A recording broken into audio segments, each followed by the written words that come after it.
Perubahan nasib diambil dari buku 4 Nasihat dari Liao Fan.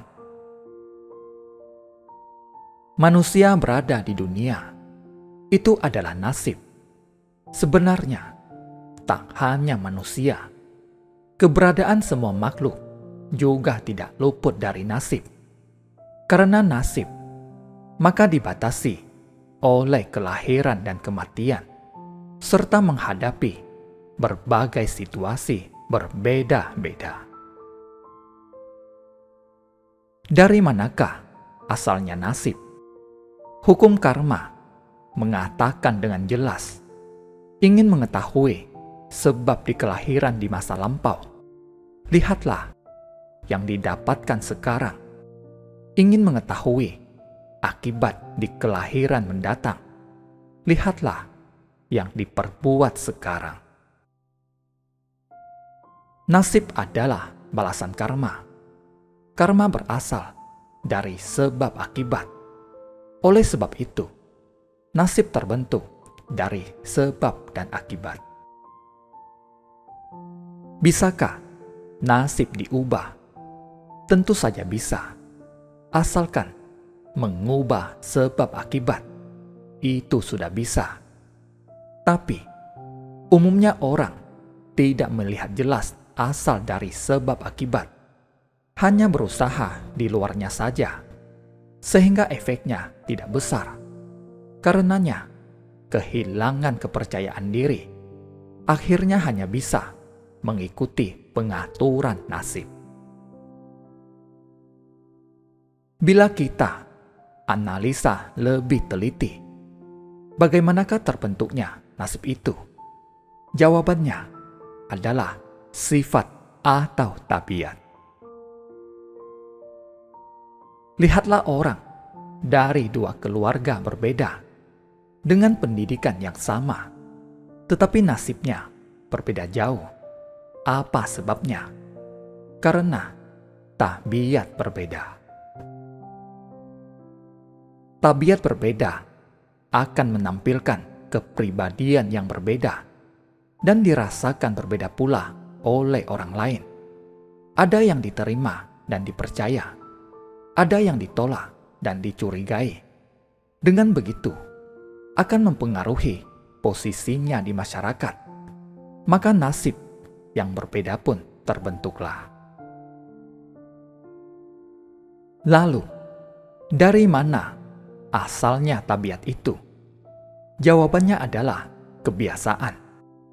Bila kita memelihara suatu kebiasaan, lama-kelamaan akan menjadi sifat khas di dalam kehidupan. Karena sifat khas ini berbeda dengan yang umum, maka disebut sebagai karakter, yaitu tabiat yang berbeda. Dalam ilmu fisika disebut inertia, yaitu pada saat suatu benda tidak terpengaruh oleh tenaga luar atau gabungan tenaga luar dan berada dalam kondisi nol, bersifat tetap dengan kondisi gerakan semula. Dengan begitu, gerakan semua yang tetap tak berubah itu adalah kebiasaan. Contohnya, bila seseorang memiliki kebiasaan sombong, maka akan terus demikian. Ingin diubah pun sulit. Pepatah mengatakan, gunung dapat diubah, tabiat sulit diubah. Tabiat yang terbentuk dari kebiasaan sulit diubah. Dari mana pula asalnya kebiasaan itu? Jawabannya adalah perilaku. Kebiasaan tidak terbentuk begitu saja. Pasti karena perilaku yang sama akan dilakukan terus-menerus, terus diperdalam dan diperkuat. Karenanya dikatakan, bongkahan es setinggi 3 kaki tidak terbentuk dari dingin sehari. Sering melakukan hal yang serupa. Setelah sekian lama, maka secara alami akan terasa wajar saja dan berubah menjadi kebiasaan. Dari mana asalnya perilaku? Jawabannya adalah pemikiran atau gagasan.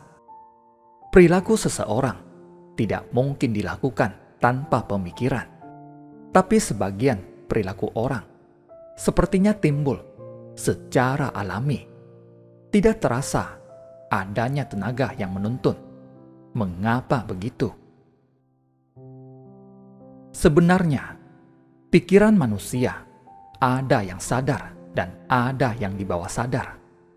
Pikiran sadar, yaitu pikiran atau ide yang baru terbentuk. Pikiran di bawah sadar, yaitu pikiran yang sudah lama terpendam. Pikiran yang terpendam lama ini berubah menjadi kesadaran tetap. Kesadaran tetap inilah yang menuntun perilaku dan sendiri merasa sebagai hal biasa, maka sulit untuk disadari. Bagaimana pula terbentuknya pemikiran itu? Jawabannya adalah niat pikiran. Pemikiran memiliki pola dan sistem sendiri, lalu menciptakan suatu penilaian betul salah, baik jahat, indah buruk. Terbentuknya sistem pemikiran ini juga bukanlah kebetulan.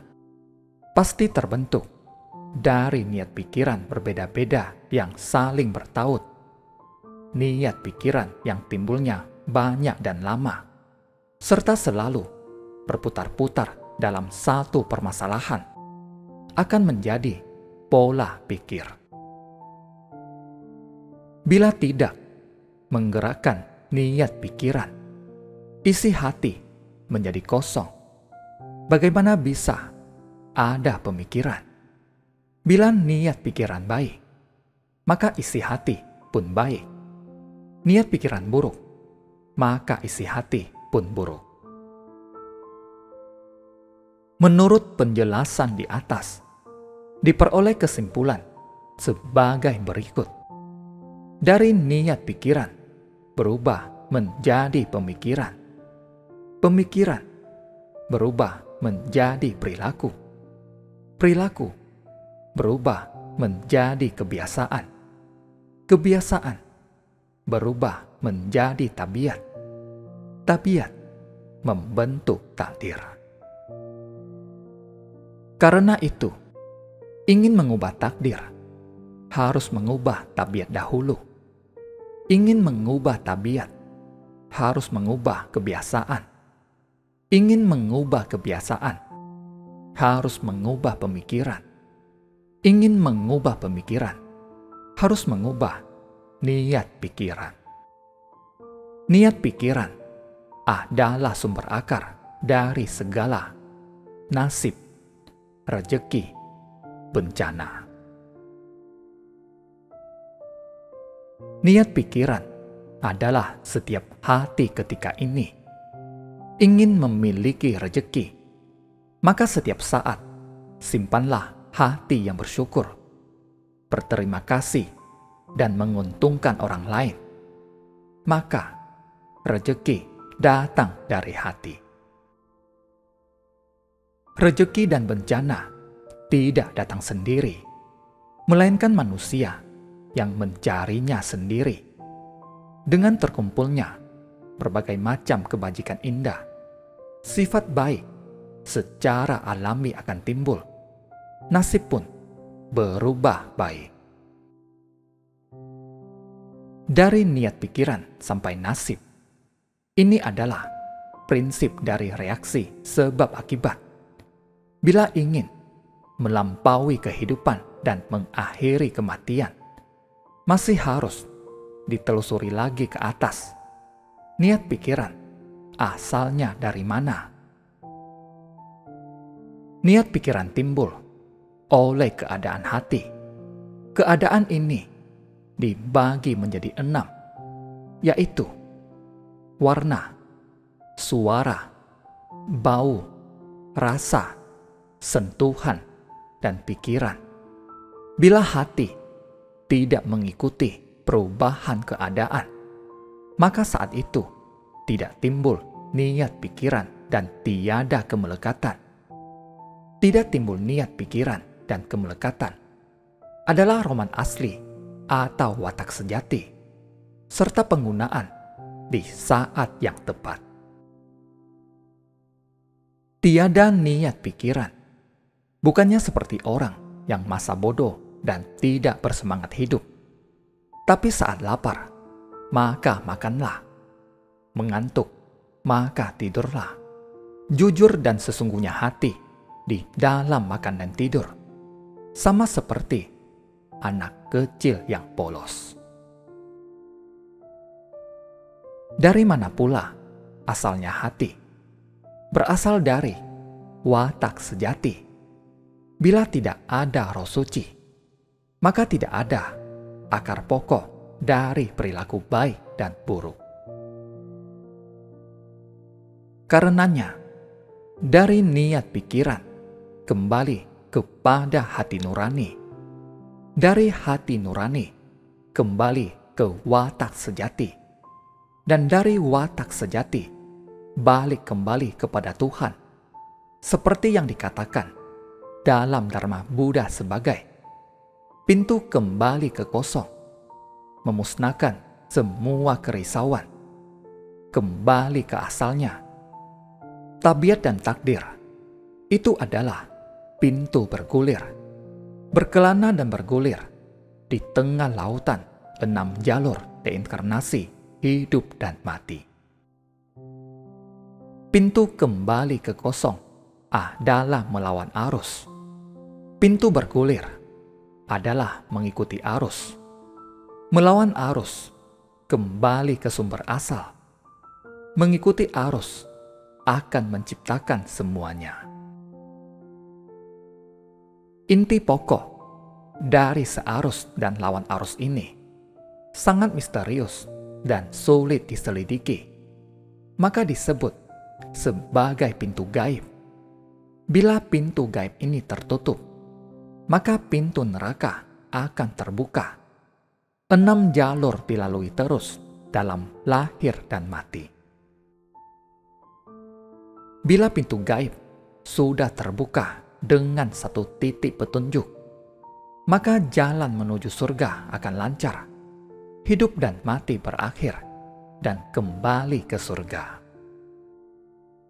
Nasib terbagi menjadi nasib surgawi dan nasib duniawi.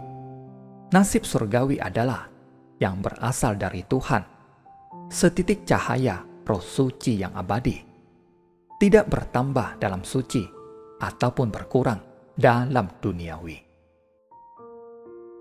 Nasib duniawi adalah kaya, mulia, miskin, hina, umur panjang, umur pendek, ketidaklancaran, dan kelancaran. Itu semua adalah jodoh pembalasan karma dalam perputaran reinkarnasi dan sebab akibat. Nasib duniawi adalah hasil perbuatan diri sendiri. Tidak peduli betapa baik dan indahnya, ada batasnya dan ada waktunya musnah. Hanya dengan memohon tau, menerima petunjuk guru penerang, kembali introspeksi diri, memahami nasib surgawi atau watak sejati, baru dapat memahami masalah besar hidup mati, serta dapat menyelesaikan misi kembali ke Tuhan. Terima kasih, semoga bermanfaat.